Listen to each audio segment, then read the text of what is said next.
Release me. For what? Or I kill everyone.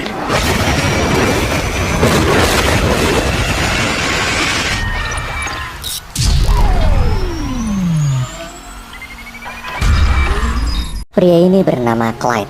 Ia merupakan suami dan juga ayah yang sangat menyayangi keluarga kecilnya. Malam itu di rumah, terlihat Clyde sedang bekerja sambil ditemani anak perempuannya yang juga sedang membuat sebuah gelang untuk sang ayah. Tapi tiba-tiba dia mendengar seseorang mengetuk pintu rumah. Ketika pintu dibuka, ternyata mereka adalah perampok.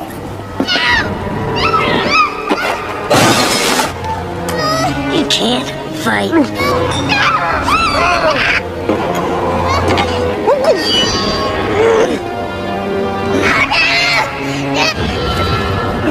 Tak hanya merampok, salah satu perampok itu juga melukai serta memperkosa istri Clyde tepat di depan kedua matanya sendiri. Clyde di situ cuma bisa menangis memandangi sang istri. Di tengah keputusasaan, anak Clyde datang. Melihat anak Clyde, si perampok langsung membawa lalu membunuhnya dengan sangat brutal. Dan hanya dalam satu malam, dunia Clyde hancur lebur di hadapannya. Beberapa waktu setelah kejadian itu, Clyde terus berjuang mendapatkan keadilan atas kematian anak istrinya. Namun meski kedua perampok tersebut sudah ditangkap, hukuman yang mereka terima tak setimpal dengan apa yang telah mereka perbuat pada keluarga Clyde. Pengacara Clyde yaitu Nick menjelaskan kalau selama ini polisi kekurangan bukti untuk menangkap mereka berdua.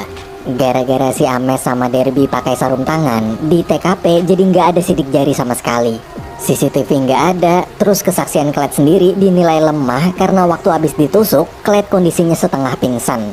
Maka dari itu Nick membuat sebuah kesepakatan dengan salah satu dari kedua perampok yang bernama Darby. Kesepakatan tersebut adalah bila Darby mau menulis surat pernyataan mengakui semua kejahatannya, maka nanti Nick akan meringankan hukuman Darby dan memberatkan hukuman pada si perampok satu lagi yang bernama Ames. Mendengar penjelasan Nick, Clyde kesal. Bagaimanapun juga penjahat seperti Darby tak seharusnya dapat keringanan hukuman. Ia terus memohon agar Nick membatalkan kesepakatan tersebut dan mencari bukti lebih kuat untuk menghukum mereka berdua seberat-beratnya. Tapi Nick mengatakan bahwa hanya inilah satu-satunya cara agar Clyde bisa memenangkan persidangan. Dengan terpaksa, Clyde harus menuruti keputusan Nick. Di persidangan, Nick memberikan surat kesepakatan pada Darby yang saat itu didampingi pengacaranya bernama Bill. Di sana terlihat Darby sama sekali tak menyesali semua perbuatannya pada keluarga Clyde. Ia malah senang karena setelah membunuh, memperkosa, dan merampok, Darby cuma dihukum selama 3 tahun penjara. Sedangkan rekannya Ames yang hanya merampok justru dihukum mati. Selesai sidang di luar gedung pengadilan, para wartawan sudah berkumpul untuk mewawancarai Nick. Tak lama kemudian, Darby datang menjabat tangan Nick sebagai tanda bahwa mereka berdua telah membuat kesepakatan. Dari kejauhan, Clyde memandangi mereka berdua bersalaman dengan tatapan kecewa. Ia merasa kalau Nick tak bersungguh-sungguh membantunya. Nick seperti cuma ingin kasus keluarga Clyde cepat selesai, tanpa mau memperjuangkan keadilan Clyde dan membiarkan sistem hukum yang salah.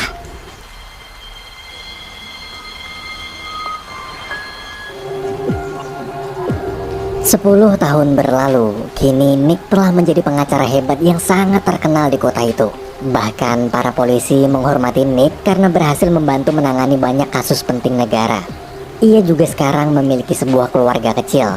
Namun meski punya hidup sempurna, Nick sebenarnya tak bisa membagi waktu antara pekerjaan dengan keluarganya.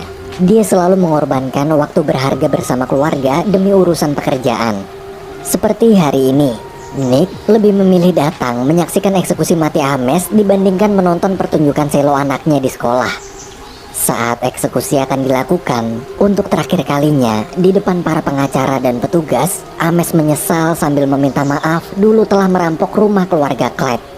Ketika semua siap, Ames pun dieksekusi mati.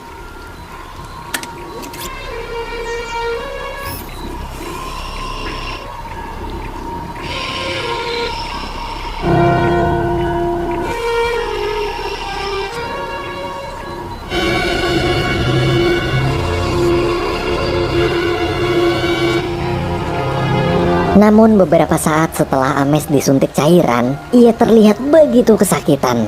Melihat kondisi Ames, semua orang di sana panik karena orang yang dieksekusi suntik mati itu seharusnya tak merasakan apa-apa.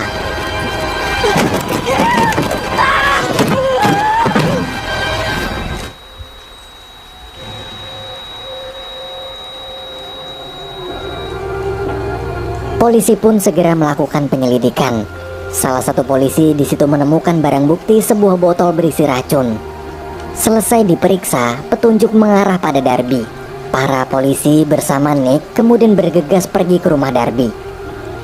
Sementara di rumah, Darby yang lagi asik pakai narkoba mendadak dapat telepon dari seorang pria misterius. Pria misterius tersebut memberitahu kalau polisi sedang menuju ke rumahnya dan menyuruh Darby segera kabur.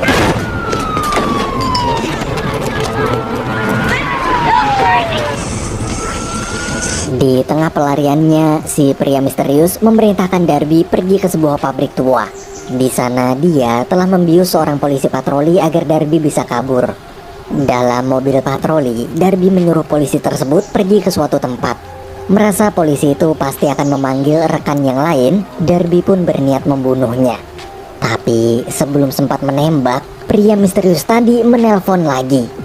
Dan betapa kagetnya dia, ternyata si pria misterius selama ini adalah Clyde yang sedang menyamar sebagai polisi di depannya.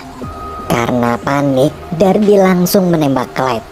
Sayangnya di gagang pistol, Clyde telah memasukkan jarum beracun pelumpuh syaraf.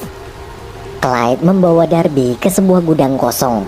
Ia kemudian mengikatnya di sebuah ranjang operasi, lalu memberikan obat-obatan agar Darby tetap lumpuh tapi juga masih bisa merasakan rasa sakit.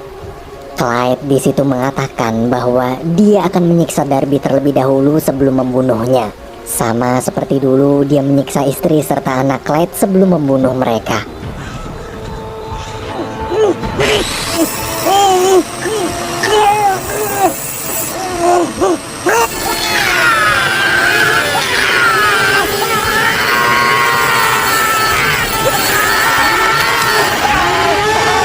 Di sisi lain, setelah tak berhasil menangkap Darby, Nick kembali ke kantor.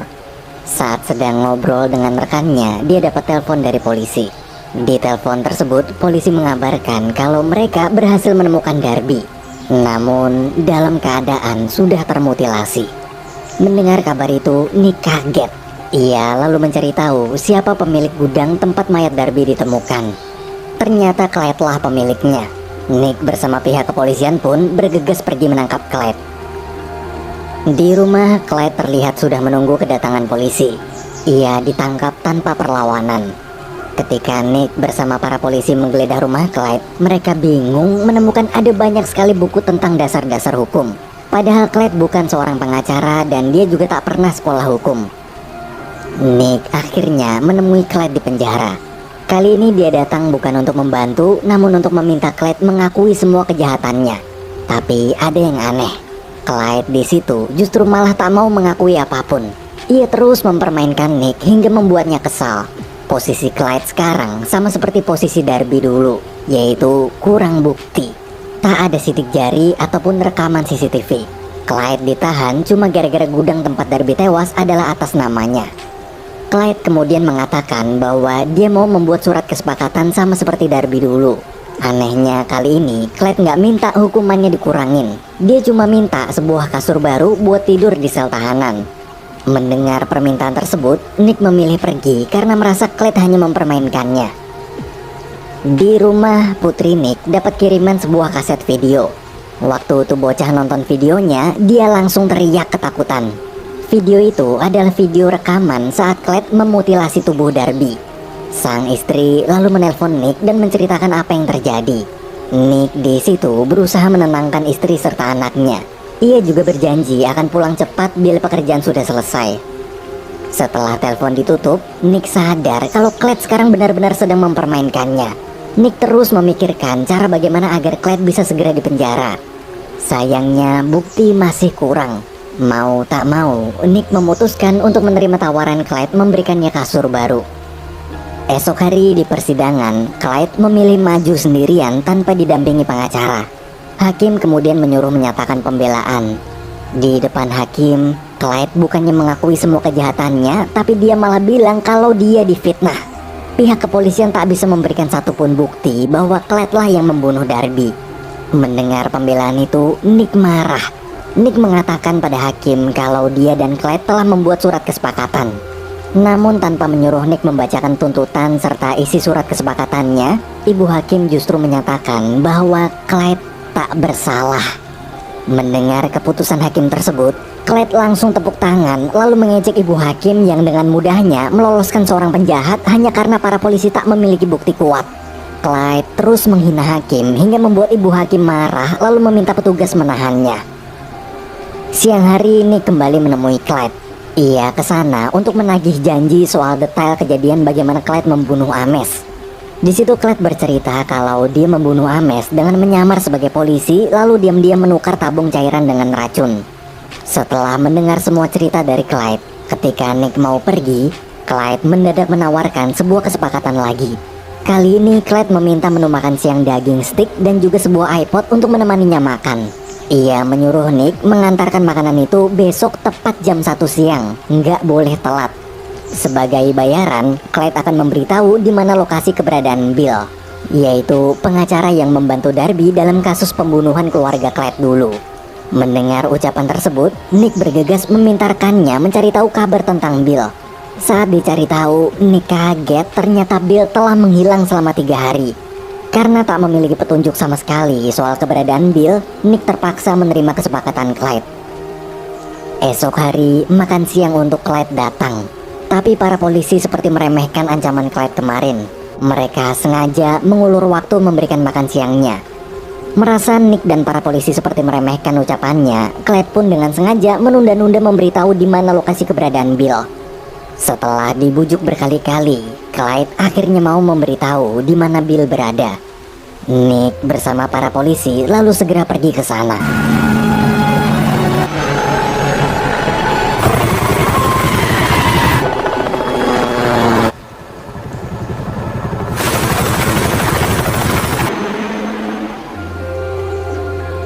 Setelah Nick serta polisi pergi, Clyde mengajak rekan satu selnya ikut makan bersama.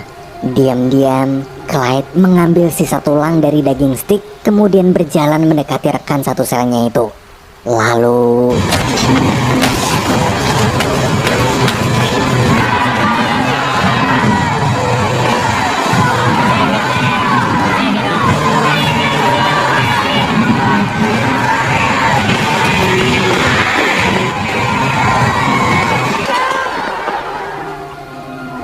Sesampainya di lokasi, Nick dan para polisi berhasil menemukan Bill dalam keadaan terkubur dengan selang oksigen.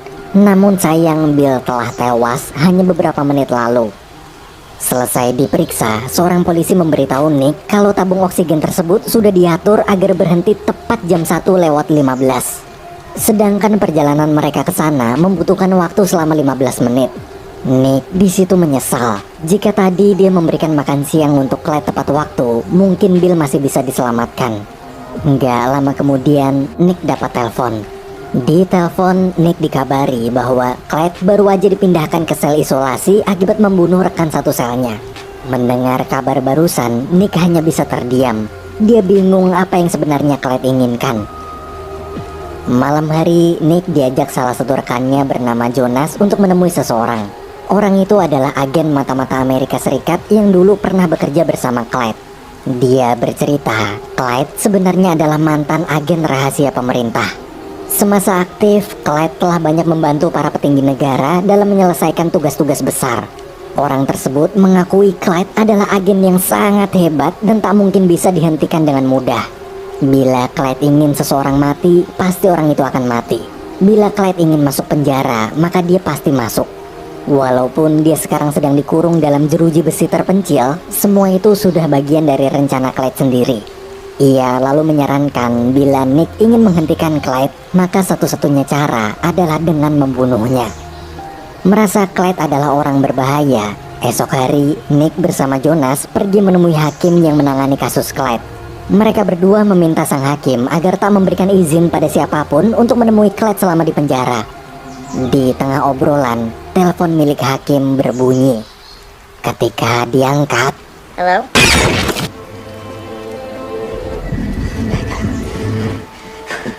Oh my God. Melihat sang hakim tewas tepat di depan kedua matanya, Nick benar-benar syok. Ia kemudian menemui Clyde lalu mengatakan kalau Clyde tak harus melakukan semua ini jika tujuannya hanya sekedar balas dendam.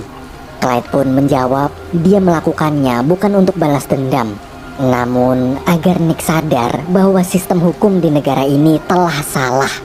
Clyde kemudian menantang Nick dengan mengajukan kesepakatan lagi, yaitu Nick harus membebaskan dia besok tepat jam 6 pagi. Jika permintaannya tak dituruti, maka Clyde akan membunuh semua rekan kerja Nick. Mendengar ancaman tersebut, Nick merasa khawatir. Ia lalu menyuruh semua rekan kerjanya menginap di ruang arsip penjara demi keamanan mereka. Di sana, rekan-rekan kerja Nick dengan cemas hanya bisa menunggu sampai waktu menunjukkan pukul 6 pagi.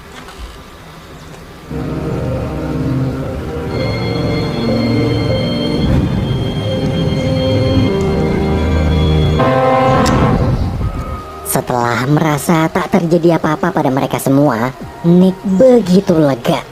Ia kemudian menyuruh rekan-rekannya pulang. Tapi saat beberapa orang telah masuk ke dalam mobil,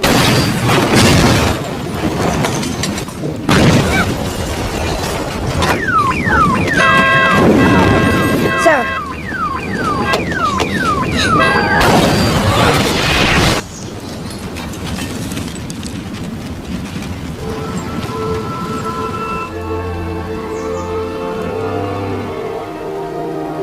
berita tentang tewasnya rekan-rekan Nick dengan cepat menyebar ke seluruh kota. Wali kota yang juga melihat berita itu langsung memanggil Nick dan Jonas sebagai pengacara kasus Clyde. Sang wali kota marah. Dia tak menyangka bagaimana Clyde bisa membunuh banyak orang padahal polisi telah mengurungnya di penjara berkeamanan ketat. Nick cuma bisa berjanji pada wali kota bahwa dia akan menyelesaikan kasus ini secepat mungkin. Nick pun menemui Clyde di penjara. Dengan emosi, dia langsung memukuli Clyde berkali-kali. Nick di situ memaksa Clyde mengakhiri semua rencana jahatnya sekarang juga. Tapi Clyde bilang kalau kematian rekan-rekan kerja Nick hanya sebuah pemanasan aja. Clyde akan menunjukkan Nick bagaimana dia menghancurkan sistem hukum busuk di negara ini. Esok hari, Nick bersama Jonas menghadiri pemakaman rekan kerja mereka. Di momen itu, Nick bercerita, dulu saat masih remaja, ia pernah bercita-cita ingin menjadi pengacara hebat suatu hari nanti agar bisa mengubah sistem hukum yang ada sekarang. Namun, seiring berjalannya waktu, justru Nick lah yang diubah oleh sistem hukum itu sendiri. Mendengar keluh kesah Nick tersebut, Jonas pun berusaha menenangkannya. Nick dan Jonas kemudian pergi ke mobil mereka masing-masing. Dari kejauhan, ada sebuah mobil mainan yang telah dipasangi senjata mengikuti mereka berdua. Si pengendali mobil mainan itu juga terlihat sedang mengawasi mereka melalui kamera. Lalu, ketika Nick dan Jonas akan pergi,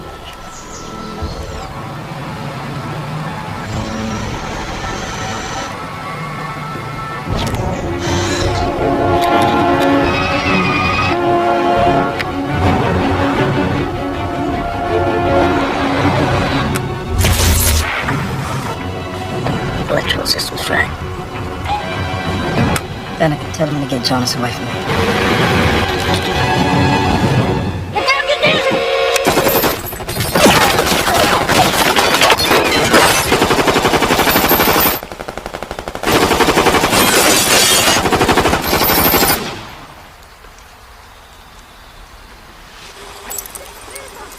Jonas! Jonas! No, Nick! No!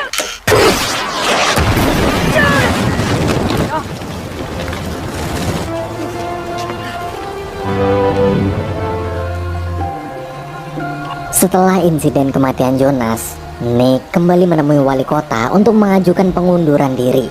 Ia merasa tertekan terus-menerus melihat orang-orang terdekatnya satu persatu tewas. Tapi wali kota tak mau menerima pengunduran diri Nick. Ia malah menyuruh membereskan semua kekacauan yang telah dibuat Clyde secepat mungkin.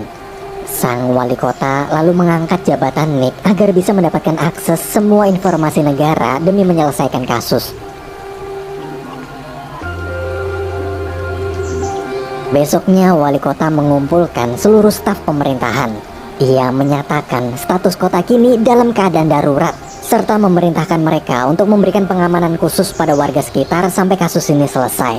Wali kota bahkan sampai meliburkan sementara sekolah dan kantor, menyuruh para polisi selalu berpatroli hingga mempersenjatai tukang parkir. Meskipun kejahatan Clyde sangat berat, tapi pemerintah tak bisa menghentikannya karena kekurangan bukti. Dan mengingat Clyde juga dulunya adalah seorang agen rahasia negara. Bila Clyde tahu pemerintah ikut campur, maka Clyde pasti akan membocorkan rahasia negara. Lalu citra baik pemerintah pasti akan jatuh. Makanya mereka memilih bermain aman. Sementara di ruang arsip negara, Nick menyelidiki semua hal yang berhubungan dengan Clyde. Sampai akhirnya Nick menemukan informasi bahwa Clyde pernah membeli sebuah gudang tua berlokasi di dekat penjara. Merasa Clyde pasti menyembunyikan sesuatu di sana, malamnya Nick bersama seorang polisi pergi ke gudang tersebut. Saat sampai, mereka berdua tak sengaja menemukan sebuah jalan masuk rahasia bawah tanah. Ketika ditelusuri, betapa kagetnya mereka waktu menemukan sebuah ruang rahasia berisi bom serta alat-alat penyamaran. Di situ juga ada sebuah tangga yang mengarah ke sel isolasi tempat di mana Clyde ditahan. Saat Nick dan polisi memeriksa sel isolasi tersebut, Clyde sudah tak ada di sana.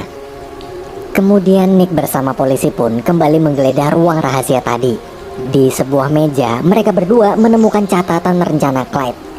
Di catatan itu tertulis hari ini Clyde sedang menyamar menjadi seorang cleaning service di gedung wali kota dan diam-diam meletakkan sebuah bom. Membaca tulisan tersebut, mereka panik lalu buru-buru pergi ke sana. Sementara di salah satu ruangan gedung wali kota, Clyde terlihat sedang berusaha merakit bom. Dia berencana meledakkan gedung tepat saat petinggi pemerintah akan mengadakan rapat. Tak lama kemudian Nick dan polisi tiba. Setelah melihat CCTV, mereka menemukan ada suatu keanehan di salah satu ruangan. Nick yakin pasti Clyde berada di ruangan itu. Mereka berdua serta satu orang polisi lain pun bergegas ke sana. Tapi terlambat. Clyde telah pergi meninggalkan koper berisi bom. Waktu diperiksa, bom tersebut ternyata dikendalikan dari jarak jauh menggunakan sebuah ponsel. Nick lalu dapat ide. Di sisi lain, Clyde yang belum tahu kalau Nick telah mengetahui semua rencananya, dia dengan santuy kembali ke sel sambil terus memantau jalannya rapat dari sebuah tab. Tapi baru aja Clyde masuk, dia melihat Nick ada di dalam sana menunggunya datang. Nick di situ mengatakan bahwa dia udah tahu semua rencana Clyde. Ia lalu berterima kasih karena Clyde sudah mengajarkannya sebuah pelajaran berharga, yaitu jangan sembarangan membuat kesepakatan dengan seorang penjahat. Nick juga meminta secara baik-baik agar Clyde mau menghentikan tindakannya yang melampaui batas itu. Mendengar ucapan Nick barusan, Clyde merasa sangat lega. Akhirnya Nick bisa mengerti dan menangkap maksud tujuannya melakukan ini semua. Namun keputusan Clyde tetap sama. Ia tetap akan meledakkan gedung wali kota demi mengubah sistem hukum negara. Kemudian, tepat saat Clyde mengaktifkan bom, Nick keluar dan mengunci pintu sel isolasi tersebut. Tiba-tiba terdengar suara dari bawah kasur Clyde. Suara itu adalah suara dari bom yang tadi Clyde rakit di gedung wali kota. Nick ternyata telah memindahkan bomnya ke dalam ruangan Clyde sendiri. Kini, Clyde hanya bisa terduduk pasrah sambil memandangi gelang pemberian putrinya yang sangat ia cintai. Hingga akhirnya, bom itu pun meledak. Meledakkan Clyde sendirian di dalam sana. Sambil berjalan keluar, dalam hati Nick berjanji, mulai sekarang dia akan berjuang memperbaiki sistem hukum agar menjadi lebih baik bagi seluruh masyarakat. Dan film pun berakhir.